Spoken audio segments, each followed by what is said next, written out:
കോഴിക്കോട് ഗോവിന്ദപുരം സ്വദേശി ദീപക്കാണ് മരിച്ചത്. എൻ്റെ ചങ്ങായി, നിങ്ങൾ ഇത്രയ്ക്കും ഒരു ലോല ഹൃദയനായിപ്പോയല്ലോ. ഇതുപോലത്തെ ഊളകളൊക്കെ ഒരു വീഡിയോ ഇട്ടെന്ന് പറഞ്ഞാൽ അതിനുവേണ്ടി നിങ്ങൾ പോയിട്ട് ആത്മഹത്യ ചെയ്യാന്ന് പറഞ്ഞാൽ എന്തോ ഇത്. അവളുടെ മോന്തയും അവളുടെ പഠിത്തം കണ്ടില്ലേ, ഒരെണ്ണം കൊടുക്കാനേ തോന്നുന്നു. എന്തൊരു ഇംഗ്ലീഷാ, അയ്യോ കിലോമീറ്റേഴ്സ് ആൻഡ് കിലോമീറ്റേഴ്സ് ആളെന്ന് തോന്നുന്നു. ായിട്ടുള്ള മാനസിക സാമൂഹിക പ്രശ്നത്തിൻ്റെ വിശദീകരണമാണ്. സോഷ്യൽ മീഡിയയിൽ റീച്ച് ഉണ്ടാക്കാൻ വേണ്ടി മറ്റേ ട്രെയിനിൻ്റെ മുന്നിൽ പോയി ചാടുന്നുണ്ട് ചില ഹിന്ദിക്കാർ പിള്ളേർ. അതുപോലെയൊക്കെ വല്ലതും ചെയ്തുകൂടെ നിനക്കൊക്കെ? വൃത്തികെട്ട ജന്തുക്കൾ. ഇത് കാരണം ഇപ്പോൾ ശരിക്കും കുറ്റം ചെയ്യുന്നവൻ ഈ പേരും പറഞ്ഞ് രക്ഷപ്പെടുകയും ചെയ്യും. ശരിക്കും ഇരയാവുന്ന പെണ്ണുങ്ങൾ എന്തെങ്കിലും ഒരു കാര്യം വന്ന് പറഞ്ഞു കഴിയുമ്പോൾ നമുക്കത് വിശ്വാസം ഇല്ലാതാകുകയും ചെയ്യും. അതാണ് സംഭവിക്കുക. ഈ ഒരു സിറ്റുവേഷൻ യൂസ് ചെയ്തിട്ട് ഈ കേസിലൊക്കെ പെട്ട കുറേ ആൾക്കാരുണ്ടല്ലോ, ആണുങ്ങളെ. ഈ തണ്ടികളാണെങ്കിൽ ഇപ്പോൾ വന്നിട്ട് കുറേ റീൽസും കാര്യങ്ങളൊക്കെ ചെയ്യുന്നുണ്ട്. ഇത് ഞങ്ങൾ അങ്ങനെ പറഞ്ഞല്ലേ, കേസിൽ പെട്ട് ഇവന്മാരൊക്കെ എങ്ങനെയോ, കോടതിയിൽ പിന്നെ തെളിവാണല്ലോ വേണ്ടത്. കോടതിയിൽ സത്യം ബോധിപ്പിക്കണമെങ്കിൽ തെളിവാണ് വേണ്ടത്. അപ്പോൾ ഇവന്മാർ കുറേ ഫാബ്രിക്കേറ്റഡ് തെളിവൊക്കെ കാണിച്ച് രക്ഷപ്പെട്ട കുറേ ആണുങ്ങൾ. ഞാൻ ആരെയാണ് ഉദ്ദേശിക്കുന്നതെന്നൊക്കെ മനസ്സിലാക്കണം.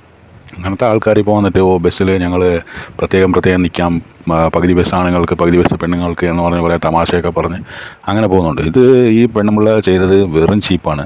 അയാൾ ഒരു പ്രകോപനവും ഇല്ല, ഒരു കാര്യം അയാൾ ചെയ്യുന്നില്ല. കുറച്ച് കാലം മുമ്പേ നമ്മൾ കണ്ടതാണ് മറ്റേ ബസ്സിൽ ജിപ്പൊക്കെ ഊരിയിട്ട് ഓരോ തോന്നിയാസങ്ങളൊക്കെ കാണിച്ചത്. അങ്ങനത്തെ ആൾക്കാരൊക്കെ എക്സ്പോസ് ചെയ്യുകയാണെങ്കിൽ പിന്നെയും ഇതുണ്ടായിരുന്നു. ഇത് പാവത്താൻ അവൻ എവിടെയോ നിൽക്കുന്നു. ഇത് പണ്ടൊരു വാക്ക് പറയും, മെല്ലേമേ പിടിച്ചു ഇല്ല അലവലാതി എന്നുള്ള വാക്കും കേട്ടുന്നു.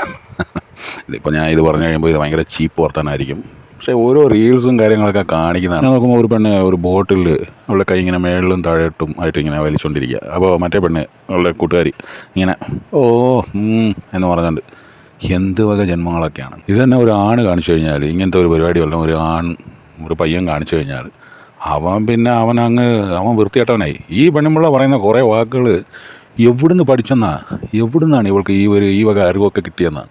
അതൊരു ആക്സിഡൻ്റ് അല്ല, ഒരു മിസ്അണ്ടർസ്റ്റാൻഡിങ്ങും അല്ല. ഇത് മേജർ സൈക്കോളജിക്കൽ ഇഷ്യൂവും സെക്ഷൽ ബൗണ്ടറി വയലേഷനുമാണ്. ഭരത്ചന്ദ്രൻ IPS തോറ്റുപോകല്ലോ മോളെ, എന്താണിത്? അയാൾക്ക് അയാളുടെ ഇമ്പൾസ് കൺട്രോൾ ചെയ്യാനുള്ള ശേഷിയില്ല. എങ്ങനെയുണ്ട് ഞാൻ പറഞ്ഞത്? ഗൂഗിളിൽ നിന്ന് ഇതിനെ റിലേറ്റ് ചെയ്യുന്ന വാക്കുകൾ ഇങ്ങനെ പഠിച്ചു വെച്ചിട്ട് ഇങ്ങനെ വന്ന് പറഞ്ഞുകൊണ്ടിരിക്കുകയാണ്. അത് മര്യാദയ്ക്ക് പറയാൻ പോലും അറിയില്ല. ഇത് കാണിക്കുന്നത് ഇയാൾ ഇതൊരു പാറ്റേൺ ആയിട്ട് കണ്ടിന്യൂ ചെയ്യുന്നുണ്ട് എന്നുള്ളത്. ക്രൈം ത്രില്ലർ പടങ്ങളിൽ നിന്ന് പഠിച്ച വാക്കാണ് പാറ്റേൺ കണ്ടിന്യൂ ചെയ്യുന്നുണ്ട്, പാറ്റേൺ ബ്രേക്ക് ആവുന്നുണ്ട്, പാറ്റേൺ അവളുടെ അമ്മൂമ്മയുടെ എന്ന് വെച്ച് കഴിഞ്ഞാൽ അയാളുടെ ബിഹേവിയറിൽ നല്ല പ്രശ്നമുണ്ട്. ഇതൊരു മെയിലിന്റെ നോർമൽ ബിഹേവിയർ അല്ല, ഇൻസ്റ്റിങ്ക്റ്റും അല്ല, ടെംപ്റ്റേഷനും അല്ല, പിന്നെന്താ? എന്നെ ഇംഗ്ലീഷ് പഠിപ്പിച്ച മാഷിനെ ഒന്ന് കാണണമെന്നാണ് എനിക്ക് പറയാൻ തോന്നുന്നത്. ഇതുപോലത്തെ ഒരു വൃത്തിയായിട്ട വാക്ക് പറഞ്ഞു കഴിഞ്ഞാൽ നമുക്ക് പറയാനും തോന്നുന്നില്ല. കാരണം ഒരു സ്ത്രീയാണല്ലോ എന്നുള്ള അൺകറക്റ്റഡ് ബിഹേവിയർ. സൈക്കോളജി പറയണതേ unchallenged behaviour become repeated behaviour. എന്ത് ജന്മമൊക്കെയാണെന്ന് എവിടുന്നാണ് ഇവക്ക് ഭ്രാന്താന്ന് തോന്നുന്നല്ലേ? എന്തോ ഒരു കാര്യം മൂത്തിട്ട് വട്ടായതാന്ന് തോന്നുന്നു. ഇത് കാണിക്കുന്നത് ഇയാൾ ഇതൊരു പാറ്റേൺ ആയിട്ട് കണ്ടിന്യൂ ചെയ്യുന്നുണ്ട് എന്നുള്ളതാ. എങ്ങനെയുണ്ട്? പിന്നെ എന്താ വന്നു പാറ്റേൺ, മറ്റേത് മറിച്ചത്. കൂടുതൽ ആളുകളിലേക്ക് എത്തിക്കണം, ഇത് സ്പ്രെഡ് ചെയ്യണം ന്യൂസ്. എന്നിട്ട് ഇയാളുടെ കുടുംബം ഇയാളെ കാർക്കിച്ച് തുപ്പണം. എന്നാലേ ഇയാളൊക്കെ നന്നാവത്തുള്ളൂ. നന്നായല്ലോ, സമാധാനമായല്ലോ. എൻ്റെ കാര്യത്തിൽ എന്താണെങ്കിലും ഒരു തീരുമാനമായിട്ടുണ്ട്. ഒന്ന് പിടിച്ചൊന്ന് ജയിലിലിടണമെന്നാണ് എൻ്റെ ഒരു റിക്വസ്റ്റ്. അതാണ്.